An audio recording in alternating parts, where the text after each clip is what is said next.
estudiantes, video final de organización y métodos. Habíamos quedado en esta ecuación que tenemos aquí.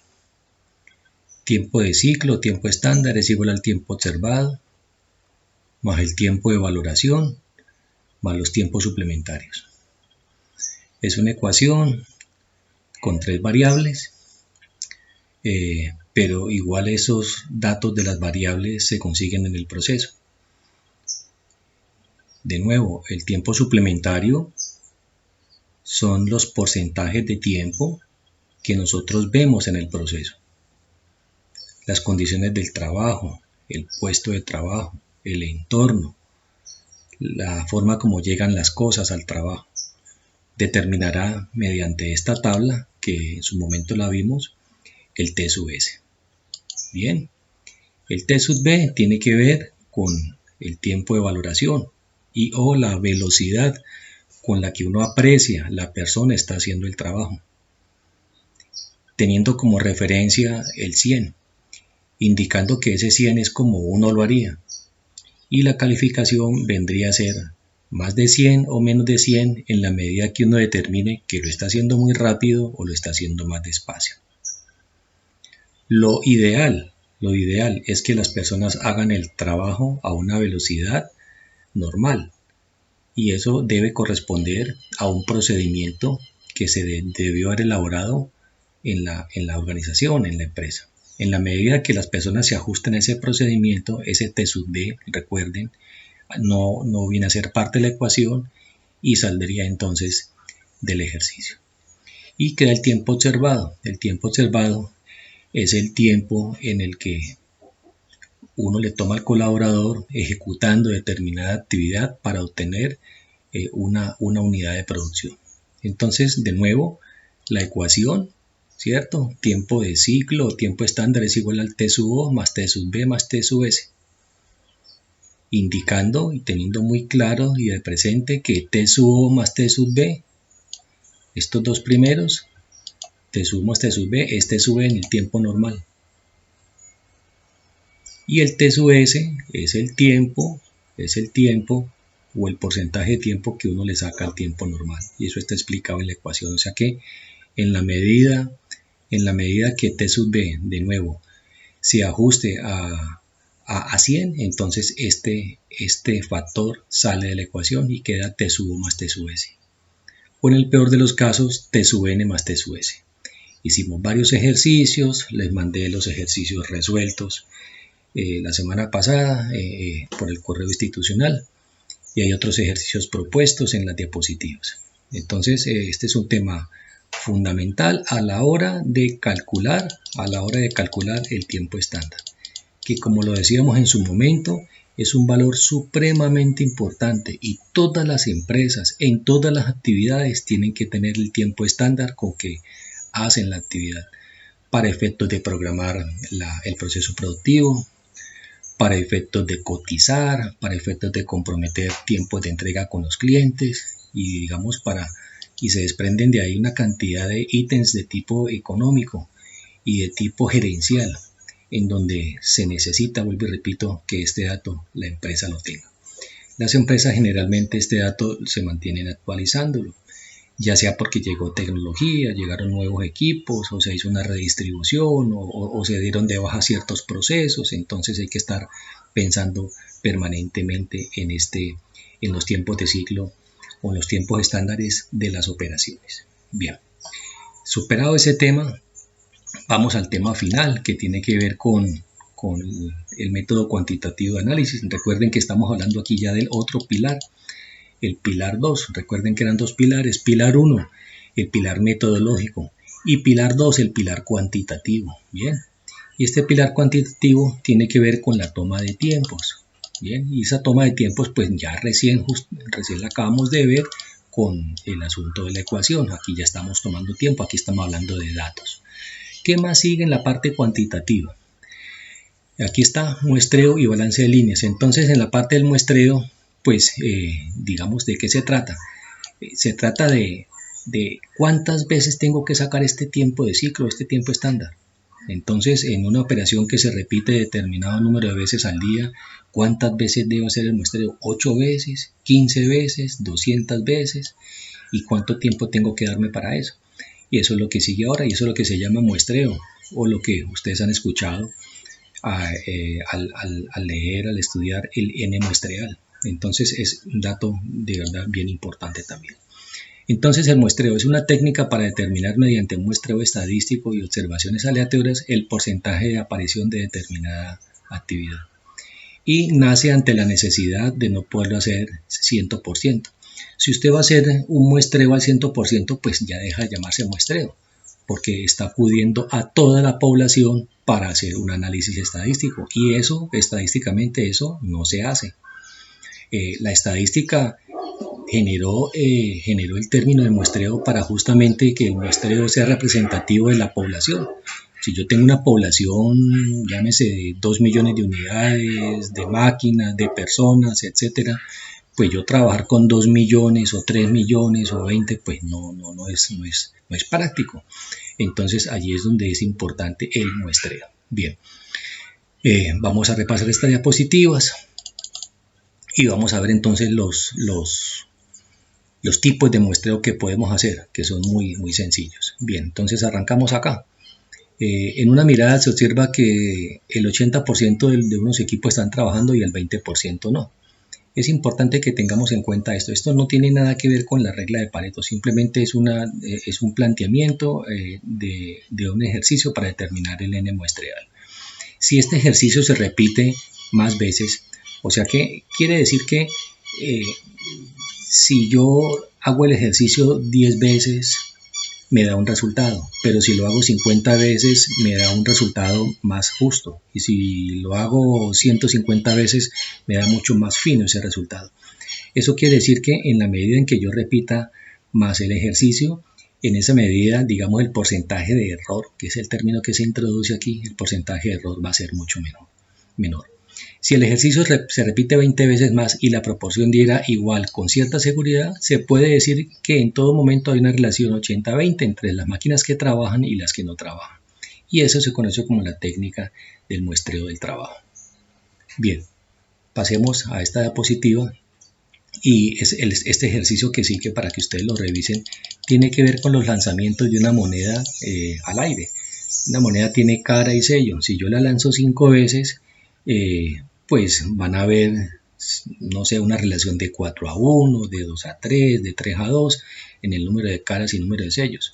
Lo que dice el teorema del límite central, que es un estudio que ustedes van a hacer en la parte de estadística, es que entre más veces lance yo la moneda, o sea, si la lanzo 50 veces, 80, 300, 350 veces, va a tender una distribución normal entre el número de veces que cae la moneda cara y el número de veces que la moneda cae en sello. Entonces, lo que no sería representativo en este sentido a la hora de hacer la distribución si fueran pocos lanzamientos. Bien, eso tiene que ver, y esto es para hacer la introducción del tema, que tiene que ver con la primera fórmula. La primera fórmula que es la ecuación que yo les mandé en el correo institucional. La fórmula para calcular el método, el tamaño de la muestra mejor, es un método estadístico que es la ecuación sigma p es igual a la raíz cuadrada de pq sobre n, en donde n sería el n muestreal. Y p y q son los valores que acabamos de ver acá arriba. P y q son los valores que estábamos diciendo que si una máquina está trabajando el 80% de las veces y las otras el 20% del tiempo no están trabajando, ese P y Q corresponde a P es cuando están trabajando y Q es cuando no están trabajando. Eso es lo que quiere decir ese P y Q. Entonces, volvemos acá a la ecuación y este sigma P es el error de proporción que tiene en este caso la ecuación para el cálculo del N. Esta es una ecuación ya dada. Simplemente ahí es que registrar los datos de P, de Q y de sigma P y despejar N. Para despejar N, pues se eleva aquí al cuadrado y se eleva aquí al cuadrado y se tumba la raíz cuadrada. Entonces, ustedes ven de que aquí dice, que es la parte importante, así pues el primer paso consiste en efectuar cierto número de observaciones aleatorias en el lugar de trabajo. Supongamos que como el estudio preliminar y aleatorio se efectuaron 100 observaciones, de las que se dedujo que las máquinas estaban paradas el 25% del tiempo, o sea, P igual a 25, y en marcha el 75, o sea, Q igual a 75. O sea que en este caso P y Q son 25,75. Aquí se van a poner a multiplicar como está aquí en la ecuación. Ahora ya disponemos de los valores de P y Q. Para poder determinar el valor de N debemos calcular antes el valor de sigma P. Este sigma P miremos a ver qué es. Tomemos por ejemplo un nivel de confianza del 95% con un margen de error del 10%. Valga la oportunidad y decirlo, los niveles de confianza con los que industrialmente se trabajan son del 95%. Y los márgenes de error con los que industrialmente se trabajan generalmente son del 5%. Entonces en este caso tenemos un NC, un nivel de confianza del 95 y un margen de error del 10, que eso es lo que digamos equivale al sigma P que tenemos acá. Fíjense que este 1.96 sigma P es igual a 10, que es el margen de error, y este 1.96 sale de la tabla de muestreo del nivel de error y confianza que se obtiene en la distribución normal. Entonces aquí está el 1.96, ¿sí? Aquí está el 1.96 para un nivel de confianza del 95%. Bien, y esta es la ecuación. Entonces, ¿qué hay que aprenderse aquí? Para aprenderse la ecuación y simplemente ver cuál es el nivel de error, el nivel de confianza, el margen de error, reemplazar, ver cuánto es P, cuánto es Q y despejar N. Entonces, fíjense que con un margen de error del 10% se necesitan 75 observaciones. O sea que yo tengo que hacer 75 muestras. 75 muestras, tengo que hacer 75 tomas. Mejor aquí, tengo que hacer 75 tomas, tengo que hacer una tabla de cada una de las actividades y hacer 75 registros. Esos 75 registros deben ser de forma aleatoria. Bien, en el transcurso de ¿cuánto tiempo? Pues 3 días, un día, una semana, eso depende mucho del proceso. Usted arma una tabla de aleatoriedad y empieza a hacer los registros. En este caso, digamos la fórmula le dice, tiene que sacar 75 observaciones para que el margen de error sea en este caso apenas del 10%. Bien, fíjense que en la siguiente diapositiva bajan el margen de error al 5%. Entonces revisan el ejercicio y al bajar el margen de error al 5%, ya no del 10 sino del 5, que es la mitad, entonces se necesitan 300 observaciones, o sea, 4 veces más respecto al N muestreal cuando era el margen de error igual a 10. Eso es lo que quiere decir, digamos, el N muestreal. Es el número de veces que yo tengo que muestrear a un colaborador o a varios colaboradores según el proceso, registrándoles sus operaciones para calcular, en este caso, finalmente el tiempo estándar. Bien. Ese es el método número 1. Ahora pasemos al método número 2, que como les decía en las diapositivas, el método se llama el método nomográfico. El método nomográfico está básicamente ilustrado en esta tabla, en donde ustedes tienen estos valores que están aquí. El porcentaje de aparición del PQ, ¿sí? Debe dar 100. Fíjense que nosotros estábamos en 25,75, aquí está el ejercicio. O puede ser 18,82, pero puede ser 40,60, o puede ser 30,70. Bien, 15,85. El caso es que de 100, PQ, aquí está el PQ, ¿sí? Que corresponde a las veces que el proceso está activo y las veces que el proceso está inactivo, la suma de ellos dos. Aquí está el error. El error con que trabajamos ahora fue 5%. Entonces aquí está 5 que nos dio 300, ¿cierto? Entonces aquí usted tiene un punto, usted tiene acá otro punto. Por 2 puntos pasa nomás una recta. Usted traza esta recta y la continúa.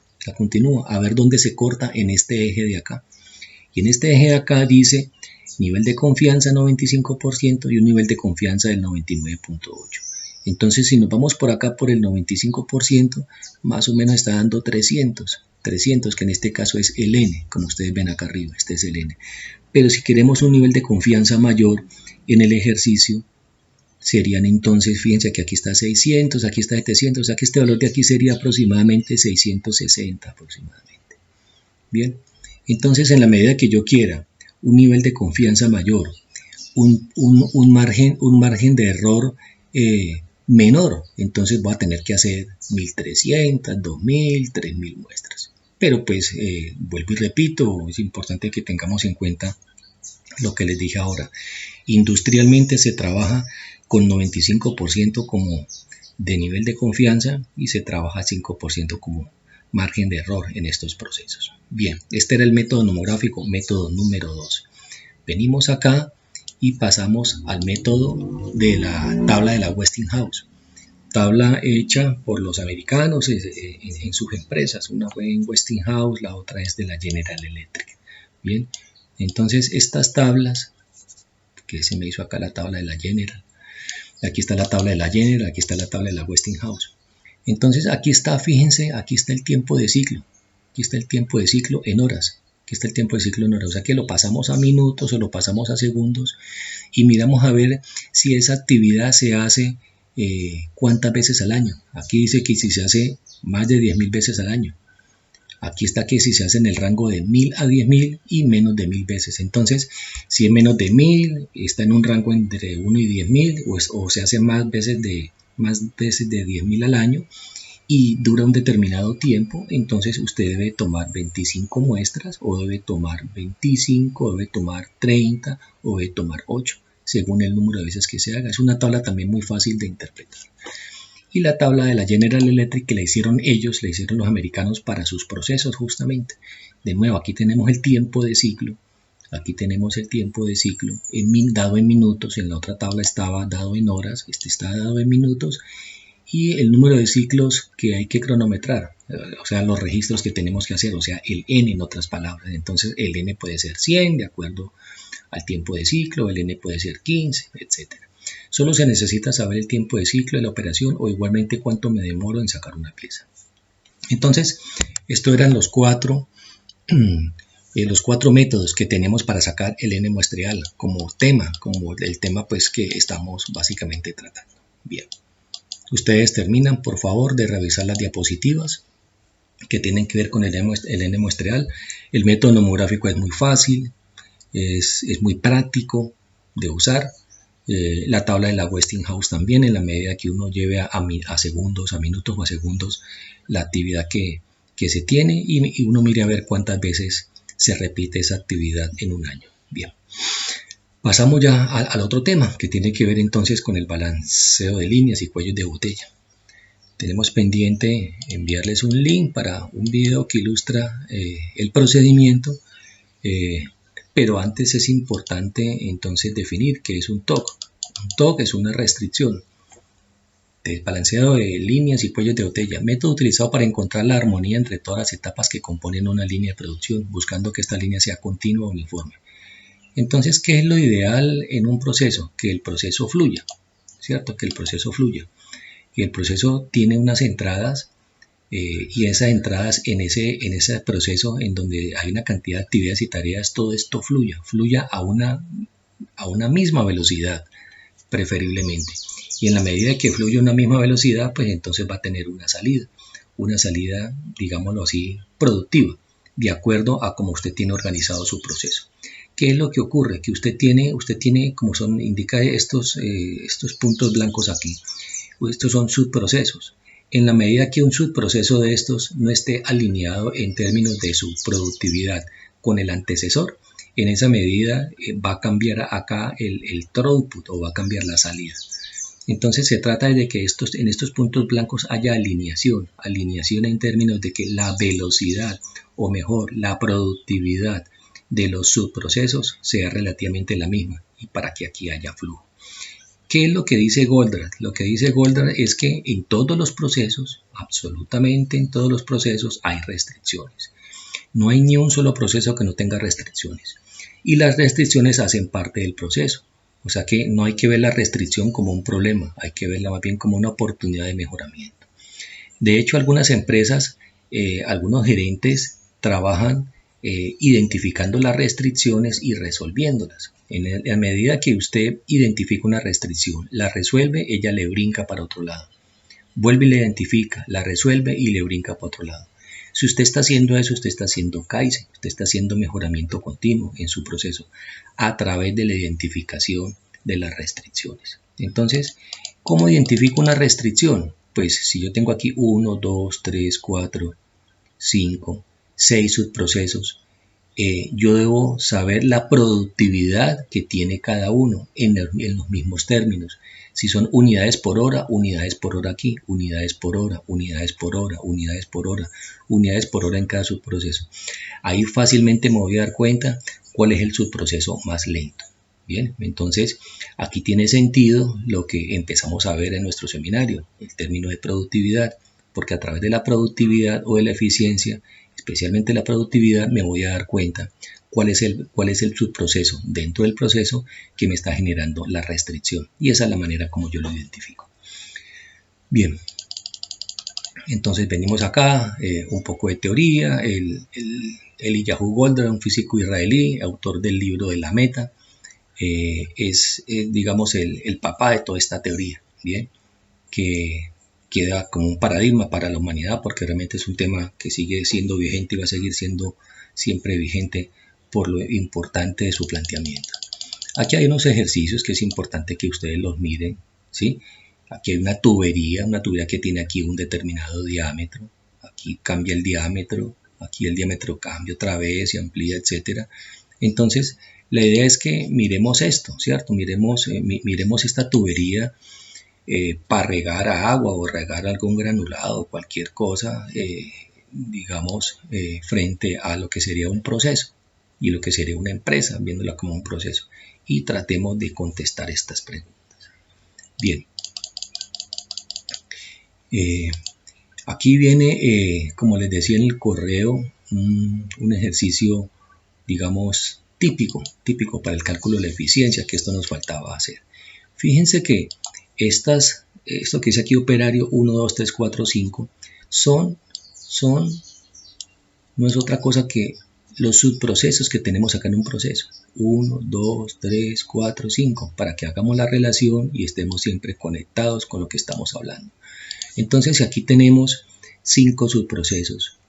Aquí está el número de minutos estándares para ejecutar la operación, o sea, lo que se demora cada colaborador. Este se demoró 52, el segundo se demora 48, el tercero se demoró 65, el cuarto se demoró 41 y el quinto operario de la línea se demoró 55. Pues se demoran tiempos diferentes, ¿cierto? Frente al mayor tiempo, que en este caso es 65, entonces este se va a quedar, digamos, improductivo, haciendo tiempo ocioso de 13 unidades, este de 17, este obviamente 0 porque es el mayor, 24 y 1. Entonces, en este caso, el tiempo estándar máximo permitido es el mayor, o sea que lo más que se puede demorar esta línea produciendo algún determinado producto es el tiempo que se demora el más lento, que en este caso es 65. Ustedes ven en la siguiente diapositiva que se pregunta cuál es la eficiencia de esta línea de producción. Es muy importante. Si este es un proceso, que es lo que estamos haciendo aquí, de nuevo, es muy importante, le estamos calculando la eficiencia de este proceso que está aquí. ¿Cómo se calcula? Entonces, aquí estamos. ¿Cuál es la eficiencia de esta línea de producción? ¿Cuál es el tiempo ocioso? Si nos podemos economizar 0.10 minutos con el operario 3, ¿cuál sería la nueva eficiencia de la línea? Si nos podemos economizar 0.10 en el operario 3. Fíjense que 0.10 es lo máximo que yo me puedo llegar a ahorrar, porque es el menor, ¿cierto? Es el menor. Yo más de 0.24 no puedo ahorrar, ni más de 0.17. Lo máximo que puedo llegar a ahorrar es 0.1, que es el valor que está aquí. O sea que a 0.24 le puedo quitar 1, a 0.17 le puedo quitar 0.1 y a 0.13 le puedo quitar 0.1. Bien, entonces aquí es donde está, digamos, la esencia de lo que estamos hablando. Entonces se observa que el tiempo total para realizar la pieza, y se observa con esto la eficiencia de la línea. ¿Cuál es la eficiencia de la línea de producción? ¿Cuál es el tiempo ocioso? Bien. Entonces, 261 sobre 325. ¿Qué es 261? 261 son los tiempos individuales, independientes, que toma cada colaborador. Y 365, como lo hablan acá, 325, perdón, como lo hablan acá, son el tiempo más lento de uno de los subprocesos multiplicado por el número de estaciones, 325. Entonces, la eficiencia viene a ser los tiempos individuales entre el tiempo total, y eso da 80%. O sea que la eficiencia de esta línea, en este caso, haciendo la analogía con el ejemplo, es del 80%. La eficiencia de este proceso. Una cosa es la eficiencia en un punto, eso lo aprendimos a calcular en las primeras sesiones, y otra cosa es la eficiencia en todo este proceso. ¿Qué es lo que pasa? Nosotros vamos a encontrar procesos con 65% de eficiencia, 55%, 45%, y nos van a contratar para mejorar la eficiencia de estos procesos. Nos van a decir, ingeniero, la eficiencia que tenemos de todo este proceso realmente nos está dejando en problemas de utilidades, nos está llevando a problemas de estabilidad, entonces necesitamos mejorar la eficiencia del proceso. Ya hemos venido adquiriendo competencias para saber qué hacer a la hora de, con esa estadística, con esos datos, salir a hacer el mejoramiento correspondiente. Bien, entonces miremos acá ya finalmente. Es claro que una situación en la vida real semejante al ejemplo anterior proporcionará la oportunidad de lograr ahorros significativos por parte del analista. Si se puede economizar 0.1 con el operario 3, la economía neta por ciclo no sería 0.10 sino de 0.10 por 5, que es lo que se ahorraría en los 5 subprocesos, que es lo máximo que puedo llegar a ahorrar, 0.10. Solo en las situaciones menos usuales estaría una línea perfectamente equilibrada. Esto es, los minutos estándares para realizar una operación serían idénticos para cada miembro del equipo. Se reconoce que los minutos estándares para realizar una operación no son realmente estándar, son solo una norma o estándar para la persona que estableció ese número. Si ustedes van a Postobón, por ejemplo, Postobón, digamos que hace el envase, en este caso de PET o de vidrio, se hace el envase, se etiqueta el envase, se llena el envase, se tapa, se lava, se empaca. Y esas líneas de producción que son supremamente largas andan a una velocidad de X productividad. Si reconocemos todo eso subproceso y lo dividimos en los subprocesos, todos esos subprocesos tienen la misma velocidad para poder que la línea sea así de efectiva. Esa sería una forma también de mirarlo. Podemos ver algunos otros ejemplos en donde, pues, en este caso no son altas velocidades como se producen en estos procesos de envasado y de llenado y empaque, como ocurre en estas empresas, pues, que envasan cerveza y gaseosas y aguas y estas cosas. Pero la idea es esa, la idea es tener claro el proceso desde esta mirada, por ejemplo, ¿sí? Ver cada subproceso, vuelvo y repito, ver el indicador de cada subproceso que se puede dar en unidades por unidad de tiempo, de acuerdo a la connotación que nosotros hicimos en las primeras sesiones, y saber qué es la eficiencia de un proceso productivo. Bien, esta parte ya la vimos. Y los operarios que tienen un tiempo de espera debido a la producción del operario más lento no suelen observarse como espera. Más bien reducen el paso de sus movimientos para usar los minutos estándares. Entonces es importante esta diapositiva en la parte de acá abajo. Cuando a un operario le sobra tiempo, hay que tener cuidado con esto, estudiantes. Hay que tener cuidado con esto. Cuando a un operario le sobra tiempo, lo que él hace es no pararse 13, sino como que dilatar su trabajo para que no se vea haciendo tiempo.